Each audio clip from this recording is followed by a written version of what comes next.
ये आप ही की दुआओं से, आप ही की विशेष से हो पाया कि आपके लोग यहाँ तक पहुँच पाए। और पोहा सर अभी भी ड्यू है, पोहा साथ में मिलके खाएंगे हम लोग।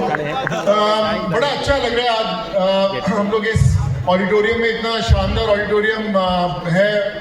और ये जो रीवा के हमारे लोग हैं, रीवा के, वो ट्रूली डिजर्व करते हैं। हमारे जो लेजेंड राज कपूर जी की याद के अंदर बना गया, उन्हीं की धरती पर बना गया। तो आई थिंक बड़ी फॉर्चुनेट हो आप लोग कि आपको पहले तो वैसे आर्टिस्ट मिले, फिर राजेंद्र भाई जैसे विजनरी मिले, जिन्होंने यहाँ पर आज हमें यहाँ पर सबको इकट्ठा करने का मौका दिया। तो मैं यही कहना चाहूँगा कि जो मेरी ज़िंदगी का एक्सपीरियंस है वो ये है कि मैंने बहुत सारी भाषाओं में फिल्में की, करीबन 100 के करीब फिल्में की। तमिल, तेलुगु, कन्नड़ा, अमराठी, चाइनीज़, इंग्लिश, सब भाषाओं में की, अभी भी कर रहा हूँ। लास्ट फिल्म डायरेक्ट भी की, लिखी भी, अगली भी फिल्म है अभी लिखी है, फिल्म जो अगली शुरू करने वाला हूँ मैं बहुत जल्द।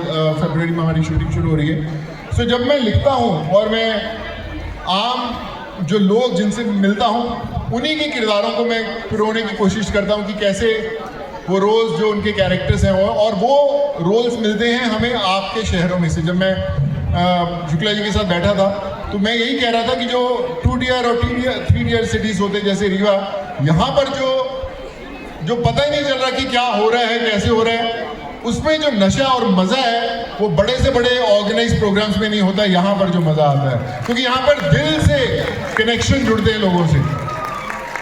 और मैं यही कहना चाहूँगा कि मैं जब फिल्म्स कर रहा था, मुझे याद है कि मैं फिल्म शूट कर रहा था, पृथ्वीराज यशराज की फिल्म थी। वो शूटिंग 70-80% कंप्लीट हो गई थी और फिर लॉकडाउन लग गया। लॉकडाउन में आम जनता से जुड़े जो भी मैं कर पाया थोड़ा बहुत चलता रहा।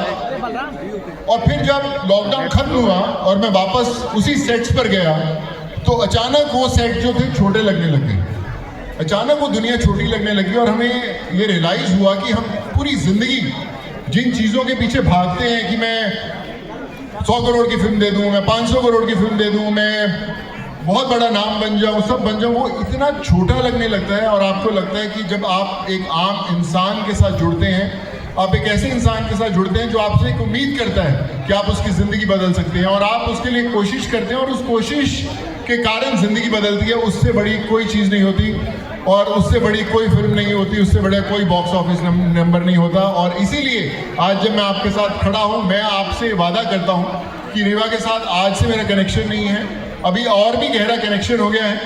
कभी भी यहाँ पर किसी को भी कभी मेडिकल की इमरजेंसी हो, पढ़ाई की दिक्कत हो या कोई भी हो, सोनू सूद का नंबर आज भी वही है जो पहले था। हम मिलकर करेंगे साथ। हमारे सब इतने ऑनरेबल लोग बैठे हुए हैं। मैं सर यही कहना चाहूँगा कि कभी भी आप तो कमाल का काम कर रहे हैं, लेकिन मुझे कभी भी जोड़ना हो तो आप प्लीज़ फ़ोन कीजिएगा, मैं हाजिर हो जाऊँगा आधी रात को, मिलकर करेंगे साथ में। और यही कहना चाहूँगा कि हमें पता नहीं होता कि हम क्या कुछ कर सकते हैं। कहते हैं ना कि कभी अपनी मुट्ठी खोल कर तो देख, शायद तेरी हाथ की लकीरों में किसी की जान बचाना लिखा हो। तो हमें अपनी मुट्ठी खोलनी ज़रूरी है। हमें पता ही नहीं होता कि हम किस लायक हैं। हम लोग बहुत बार सोचते हैं, अरे यार अभी तो मैं छोटा हूँ, मैं बड़ा हो जाऊँगा तब मदद करूँगा, अभी तो मैं और नाम बनाऊँ फिर मदद करूँगा, और पैसा आ जाए फिर मदद करूँगा।